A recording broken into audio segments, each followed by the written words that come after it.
The words hit like a door slammed in a windstorm. You're choosing her, the schoolteacher, over my daughter? Harwick Aldane's voice filled the entire front room of the Callaway Hotel, loud enough that the two men playing cards in the corner stopped mid-deal and looked up. Nobody in Dunmore Creek talked back to Harwick Aldane. He owned half the grazing land between the river and the ridge, sat on the land council, and had buried two business partners who'd made the mistake of crossing him. He was not a man who expected to be told no. But Boone Callaway had just told him exactly that. Boone stood with his hat in his hands, turning it slow by the brim the way he always did when he was holding something back. He was 31 years old, built like someone who had spent those years actually working rather than talking about it, and he had the particular stillness of a man who had already made up his mind. That's right, he said.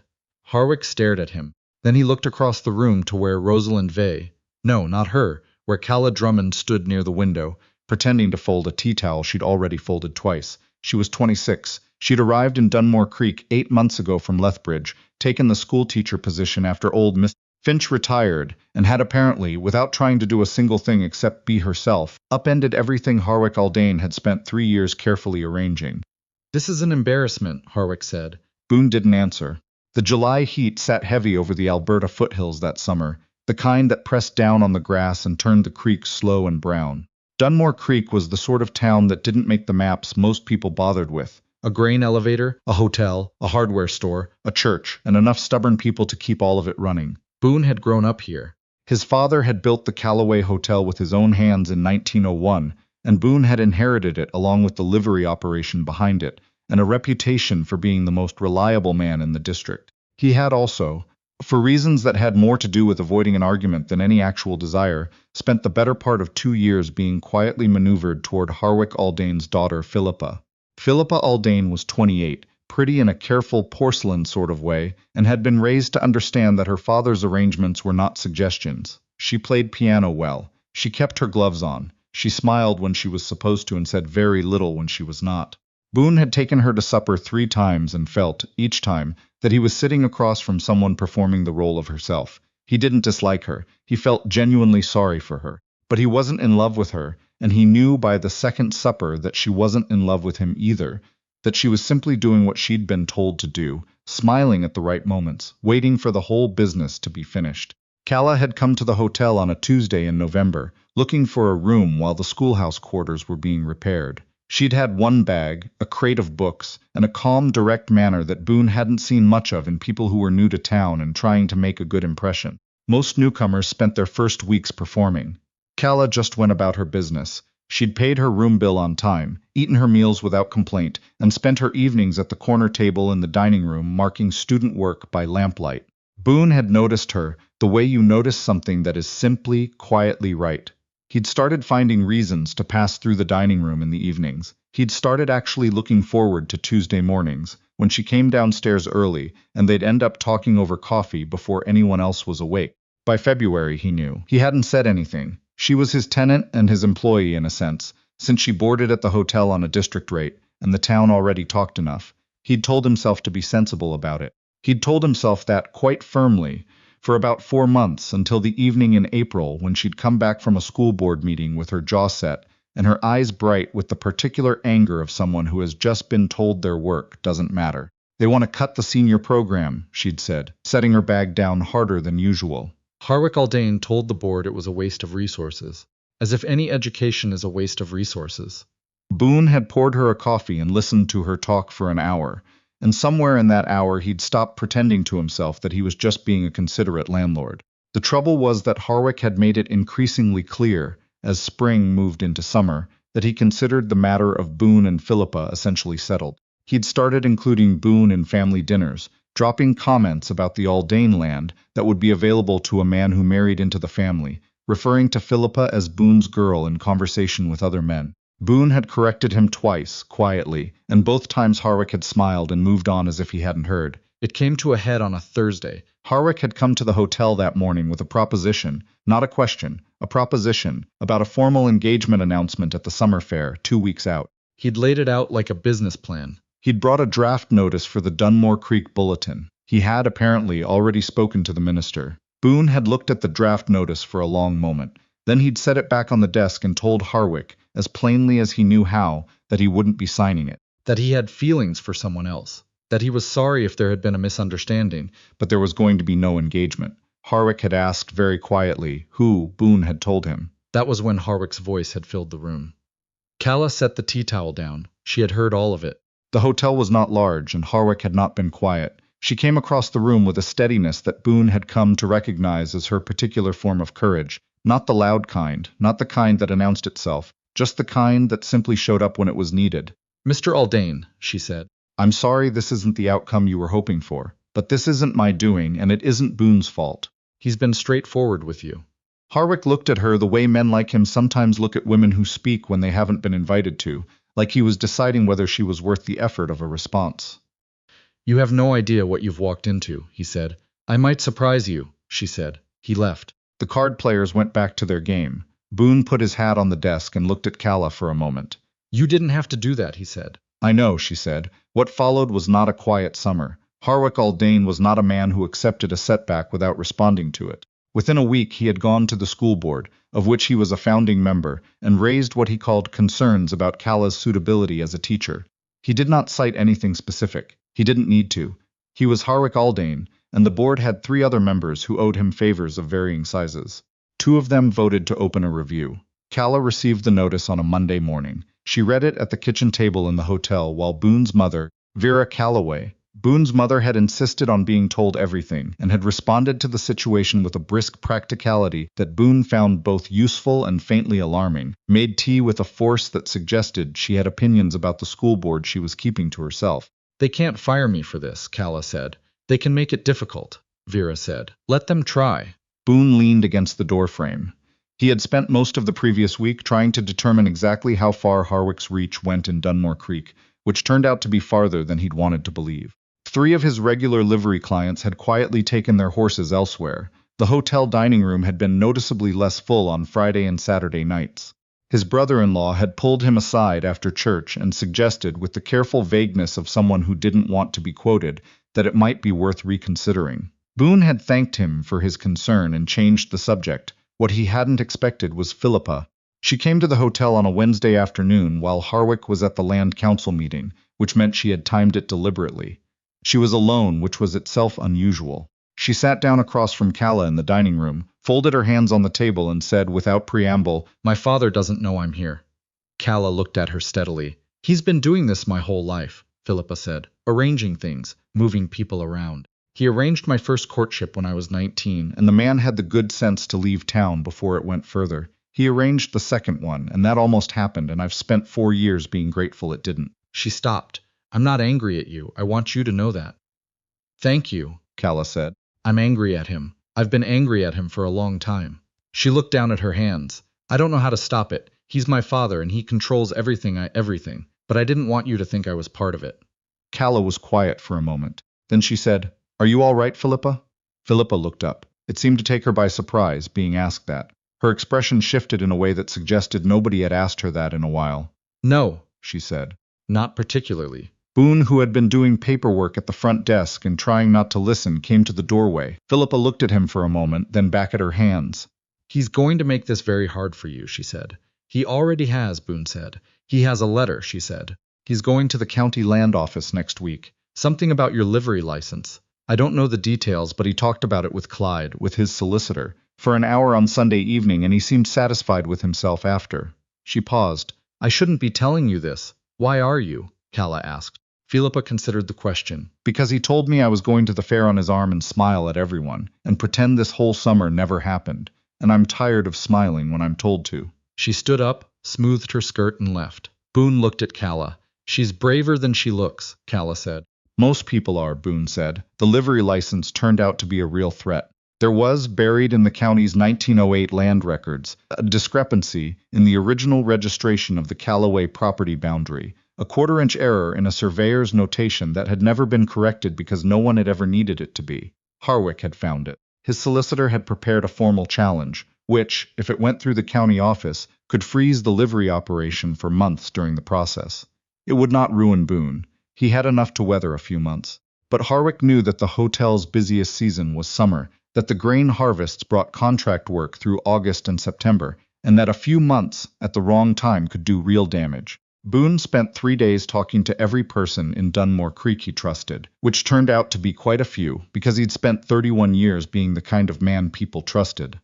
He found a retired surveyor in Pincher Creek who was willing to look at the original documents. He found 2 other landholders in the district who had used the same 1908 surveyor and who also had the same quarter-inch notation error, which meant the error was consistent across multiple properties and could be shown to be a surveyor's shorthand rather than an actual boundary irregularity. He brought this to the county land office himself, with Calla sitting beside him, on a Tuesday morning.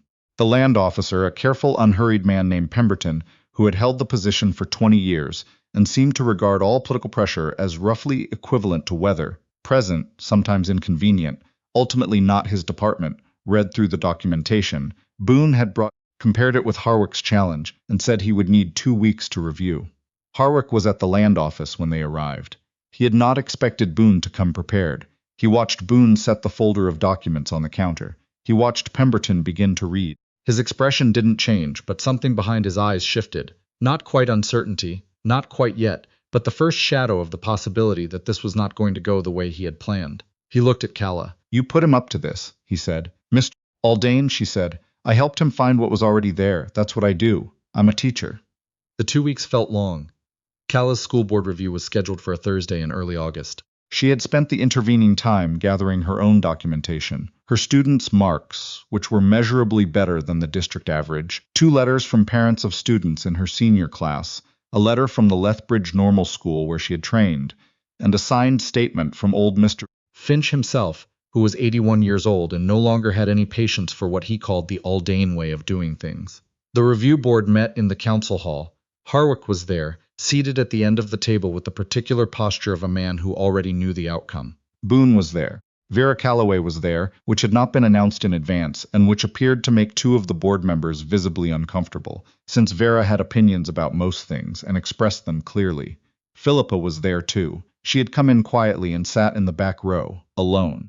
The board chair, a measured woman named Constance Ellerly, who ran the feed store and had 3 children in Calla's school, called the meeting to order and asked Calla to speak. Calla stood up. She was not nervous, or if she was, she had set it aside where it wasn't visible. She spoke for 12 minutes.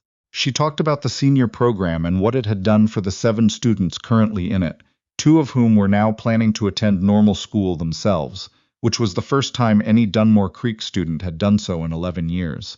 She talked about the marks. She talked about what education was actually for, in a way that was direct and unperforming and very difficult to argue with. When she was done, Harwick said, "This is all very touching, but the question before the board is one of suitability, and I believe a teacher's private conduct has a bearing on." "Her private conduct," Constance said, "is not on the agenda. The agenda concerns the educational review." "Mr. Aldane, do you have documentation supporting your original concerns about program performance?" A silence. "The documentation," Harwick said, "speaks to a broader pattern." "The documentation," Constance said, "should be on the table, is it?" Another silence. "It was not on the table, because there wasn't any." Because Calla's program worked, and the numbers were clear, and Harwick had brought a complaint based on influence rather than evidence, and Constance Ellerly had been running a feed store long enough to know the difference between a real problem and a man throwing his weight around. The vote was 3-1. The review was closed. No action taken. Harwick pushed his chair back and left without looking at anyone. Philippa did not leave. She sat in the back row until the room had mostly cleared, and then she came forward and stood in front of Calla. "I heard what you said," she said, "about the senior students going to normal school." She paused. "I always wanted to study. He said there was no point." "There's always a point," Calla said. Philippa looked at her for a moment in the way someone looks at a door they had convinced themselves was locked. "How does one go about applying," she said, "to normal school?" Calla sat back down and pulled out a piece of paper. The county land office issued its finding the following week. The surveyor's notation was consistent with a known shorthand used in 1908 property filings across the district. The boundary was confirmed as recorded. Harwick's challenge was dismissed. Boone heard about it on a Friday afternoon. He was in the livery yard, working, when the letter arrived. He read it twice. Then he set it on the fence post and went back to work, because the horses still needed tending and some things didn't require a great deal of ceremony. Calla found him there an hour later. "Pemberton's letter," she said. "Yep." She leaned against the fence beside him. The late afternoon light came across the foothills from the west, the particular gold that Alberta manages for about 40 minutes each evening in August, before it turns and goes. The creek was audible from here, moving a little quicker now that the worst heat had broken. Your brother-in-law came by the hotel this morning, she said.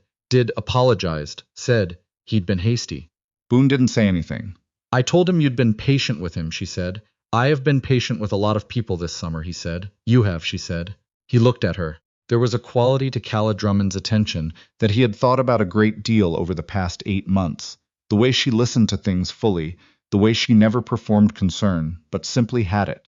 He had grown up in a town where most people were decent, hard-working, and reserved, where feelings were handled privately and practicality was a virtue. He was not a man who said things he didn't mean, and he had learned to be careful about saying things he did mean before he was sure he could stand behind them. He was sure now. I'd like to take you to the fair, he said, if you're willing, properly, not just because it's the thing to do. She looked at him with the directness that had stopped him cold back in November. I know the difference, she said. I know you do, he said. That's why I'm asking.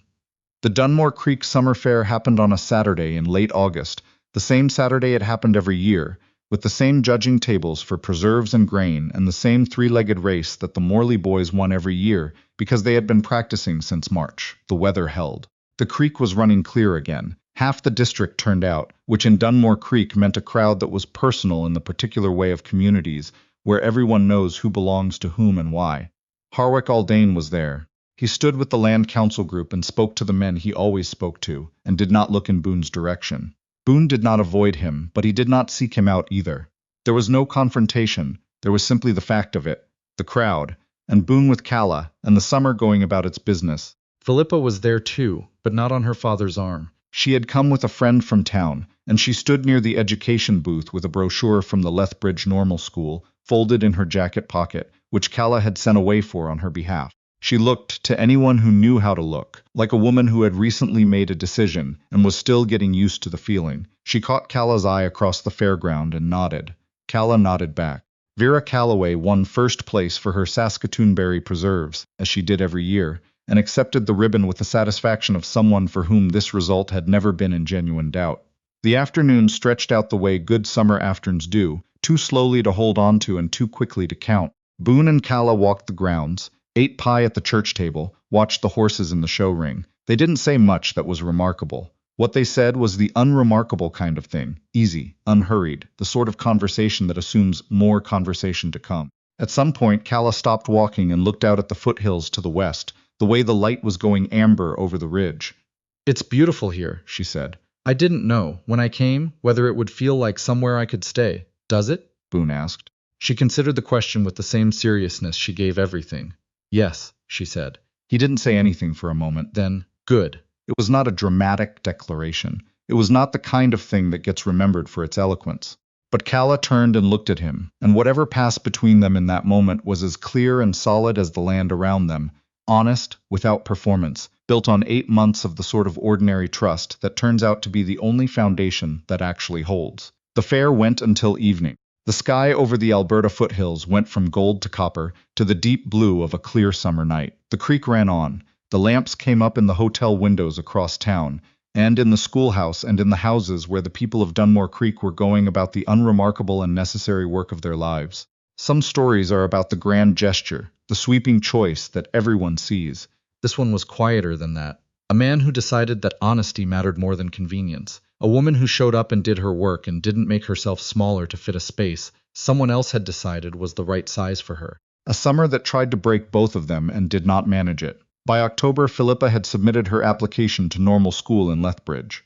By November, she had been accepted. Her father did not speak to her for 3 weeks. When he did, finally, it was to say that he supposed she had made up her mind. And she said yes, she had, and there wasn't a great deal more to add after that. The following spring, Boone added 2 new stalls to the livery. The operation was growing, the surveyor dispute having come to nothing, and Calla Drummond finished her first full year as Dunmore Creek schoolteacher with 7 students completing the senior program, and 3 of them announcing plans to go on afterward.